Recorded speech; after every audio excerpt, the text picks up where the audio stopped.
कबुलातदार गावकार जमीन प्रश्नाचा हा लढा गेली अनेक वर्ष सुरू होता। तत्कालीन मुख्यमंत्री देवेंद्र फडणवीस यांनी आंबोली चौकुळ गेळे वाटपाच्या जीआरवर सही केली, मात्र नंतरच्या ठाकरे सरकारने याला स्थगिती देण्याचं काम केलं। यानंतर मुख्यमंत्री एकनाथ शिंदे यांनी पहिलं काम कोणते केलं असेल तर ही स्थगिती उठवली। महायुती सरकारने हा निर्णय घेऊन जमीन वाटपाचा निर्णय घेतला। वनाची एंट्री 15 दिवसात काढलेलं महाराष्ट्रातील एकमेव उदाहरण आहे, असं मत शालेय शिक्षण मंत्री दीपक केसरकर यांनी व्यक्त केलं आहे। की अनेक वर्ष चालू असलेला हा जो लढा होता, याच्यामध्ये विशेषतः ज्यावेळेला आमचं 2014 मध्ये सरकार निवडून आलं आणि देवेंद्र फडणवीस साहेबांच्या मार्गदर्शनाखाली मुख्यमंत्री म्हणून त्यांनी कारभार सांभाळत असताना सर्वात शेवटची सही मुख्यमंत्री म्हणून त्यांनी कशावर केली असेल तर ती आंबोली चौकुळ गेळे याच्या वाटपावर केली। आणि त्याच्यानंतर नवीन सरकार आलं। खरं तर आमची त्या ठिकाणी मेजॉरिटी होती, तरी पण नवीन मुख्यमंत्री आले आणि नवीन मुख्यमंत्र्यांनी सर्व त्यावेळेचे जे निर्णय होते याला स्थगिती दिली आणि ही स्थगिती जवळजवळ 2.5 वर्ष चालली। सातत्याने मी त्यांना सांगत होतो की आमच्या हजारो शेतकऱ्यांचा हा प्रश्न आहे, तुम्ही ही स्थगिती उठवा। कसं असतं की शेवटी तुमचे प्रश्न हे आमच्या जिव्हाळ्याचे प्रश्न असतात। आपण अनेक वर्ष त्याच्यासाठी लढा दिलेला असतो आणि त्याच्यामुळे अशा तऱ्हेचा आमचे आंबोलीच्या समितीचे अध्यक्ष शशिकांत गावडे आले, त्यांना मी विनंती करतो त्यांनी येऊन स्टेजवर बसावं। आणि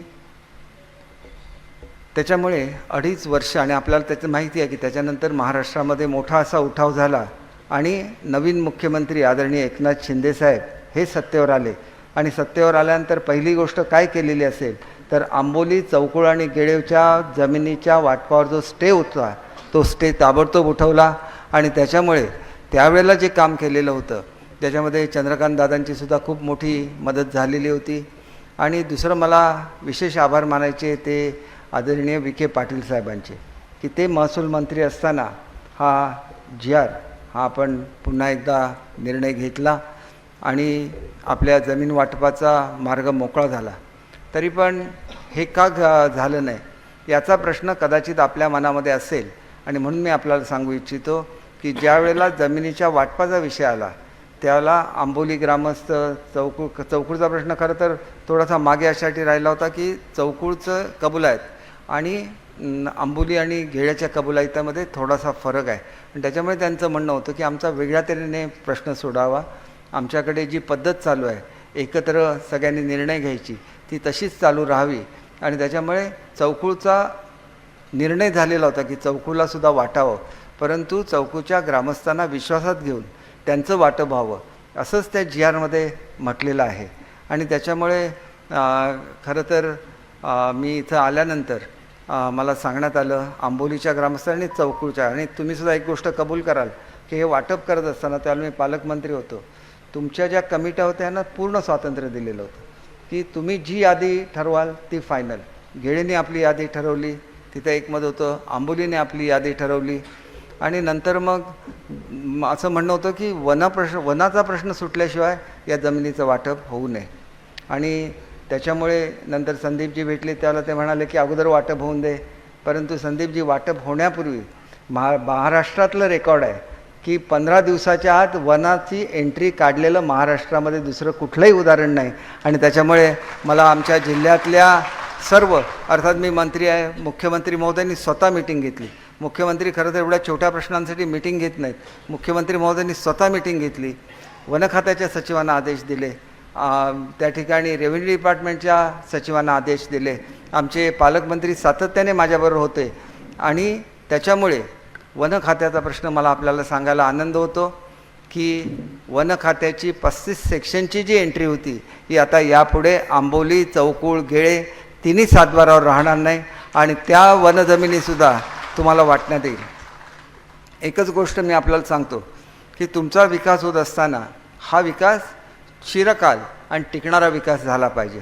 म्हणून गेळे ग्रामस्थांना आता जे वाटप होतं आहे, कदाचित तुम्हाला या ठिकाणी हे प्लान दाखवला की नाही मला माहिती नाही, प्लान इथं स्क्रीनवर दाखवण्याची मी व्यवस्था केलेली आहे की पर्यटनाचं ज्या जमिनीला पोटेन्शियल आहे, म्हणजे ज्याच्यामध्ये मोठ्या प्रमाणात पर्यटन होऊ शकतं ती जमीनसुद्धा तुम्हाला प्रत्येकाला समान वाटलेली आहे.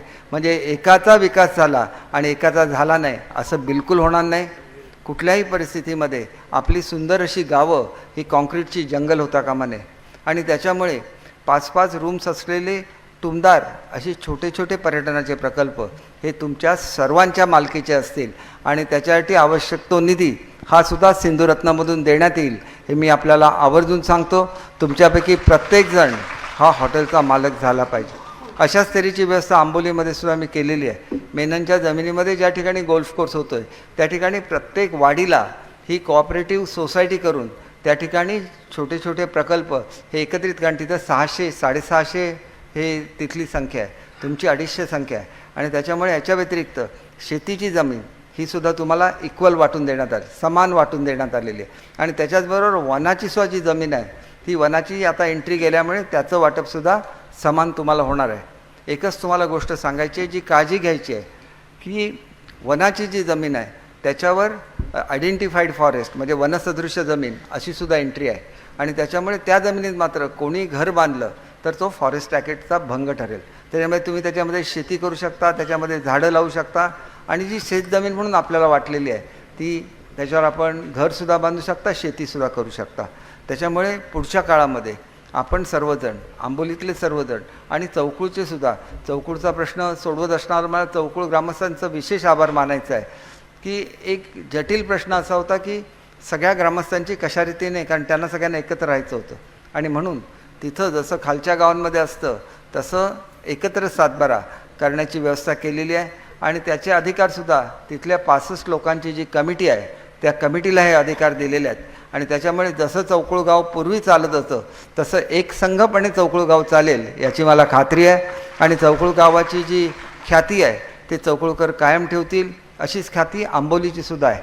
आणि आंबोली हे एक एस्टॅब्लिश्ड पर्यटन केंद्र आहे आणि त्याच्यामुळे आंबोलीमध्ये गोल्फ कोर्स त्या ठिकाणी होणार आणि गोल्फ कोर्सच्या शेजारी टुमदार अशी छोटे छोटे हॉटेल्स ही ग्रामस्थांच्या मालकीसुद्धा होणार आहे. तिथं मुंबई विद्यापीठाचं केंद्र बनेल आणि त्याच्यामधून आपल्या अनेक मुलांना शिक्षणाचा मार्ग मोकळा होईल.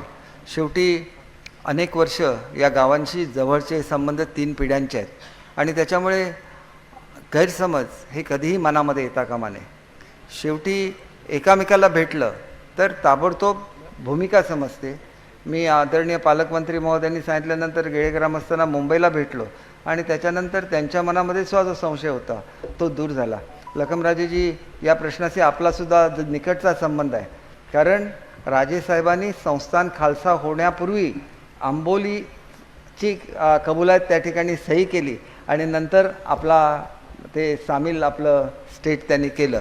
त्याच्यामुळे तो जो इतिहास आहे हा इतिहास विसरता येणार नाही. शिवरामराजे भोसलेंनी आपल्या आदरणीय राजेसाहेबांनी जे ह्या लोकांसाठी केले ते विसरता येत नाही. आणि त्याच्यामुळे जी कबुलात लेखी आहे त्याच्यावर सही ही आदरणीय शिवरामराजे भोसले यांची आहे हे सुद्धा विसरता येणार नाही. आणि पुढच्या काळामध्ये या मतदारसंघाचा विकास होत असताना ही 3 गावं ही विकासाची केंद्र ठरतील याची मला खात्री आहे. या 3 गावांना आपण देशी गाईची स्कीम दिलेली आहे. आपण साधं तूप हे जर 1000 रुपयाला विकत घेतलं तर देशी गाईचं तूप हे 3600 रुपयाला विकलं जातं. त्याला A2 मिल्क म्हणतात. आणि त्याच्यामुळे एक आपण काळजी घेतली पाहिजे की ह्या गाई ज्यावेळेला तुम्हाला देण्यात येतील त्याला त्याचं दूध हे स्वतंत्रपणे ठेवलं पाहिजे, स्वतंत्रपणे प्रोसेस केलं पाहिजे. आता मंत्री महोदयांनासुद्धा लवकर जायचं आहे त्याच्यामुळे मी जास्त आपल्याला सांगत नाही, परंतु त्याच्याबरोबर मधाची स्कीमसुद्धा आपल्याला दिलेली आहे. छोटी छोटी हॉटेल्स करायची स्कीम आपल्याला दिलेली आहे. आणि त्याच्याचबरोबर विशेषतः आंबोलीवासियांचा एक वेगळा प्रश्न आहे की त्यांचा ऊस लवकर कापला जात नाही आणि त्याच्यामुळे तो ऊस वाढत नाही. त्याच्यासाठी सुद्धा हल्ली ऑर्गॅनिक गुळाला फार मोठा डिमांड आहे. आणि आपण एक सोसायटी सगळ्यांनी मिळून एक कोऑपरेटिव्ह सोसायटी स्थापन करा. याच्यासाठी लागणारी मशिनरी आणि संपूर्ण फॅक्टरी जी साखरेसारखी फॅक्टरी असते परंतु त्याच्यामध्ये ऑर्गॅनिक गुळ बनतो ही सुद्धा आपल्याला सिंधुरत्न योजनेखाली मंजूर केलं जाईल अशी आपल्याला ग्वाही देतो. आपल्या संपूर्ण विकासासाठी आदरणीय पालकमंत्री, मी स्वतः आणि आमचे सर्व सहकारी आणि ज्यांनी ज्यांनी ह्या प्रश्नामध्ये वेळोवेळी सहकार्य केलं आहे, नावं प्रत्येकाची घेता येणार नाहीत कारण एखाद्याचं नाव राहून गेलं तर दुसऱ्याला वाईट वाटण्याची शक्यता असते. शेवटी हे महायुतीचं सरकार आहे. याच्यामध्ये आदरणीय शिंदेसाहेब, आदरणीय फडणवीस साहेब आणि आदरणीय अजितदादांच्या नेतृत्वाखाली अनेक योजना आणि त्याच्यामध्ये सर्वात जर लोकप्रिय योजना कुठली असेल तर मुख्यमंत्री माझी लाडकी बहीण ही योजना आहे आणि ज्याच्यामधून तुम्हाला दर महिन्याला 1500 रुपये दिले जातात. आपले जे विद्यार्थी आहेत त्यांना स्टायपेंड दिलं जातं 6,000, 8,000, 10,000.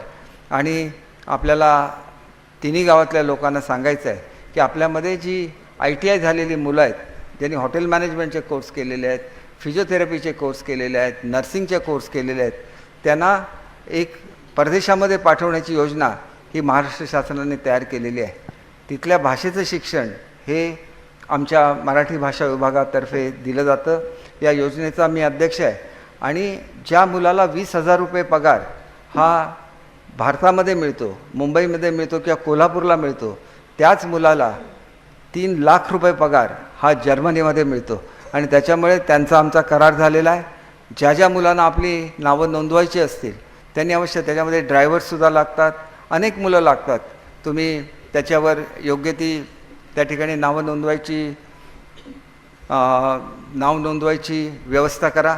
आणि आज अगोदर आम्ही पालकमंत्री महोदय अगोदर हे प्लान तयार झालेले होते गेळ्याचे, कारण मोजणी झालेली होती. आंबोली आणि चौकुळची मोजणी ही आज सुरू होते. त्याच्यामुळे माझी विनंती आहे की आपण ह्या मोजणीची जी ऑर्डर आहे ती प्रतिकात्मक ऑर्डर ही आंबोली आणि चौकुळच्या ग्रामस्थांना द्यावी.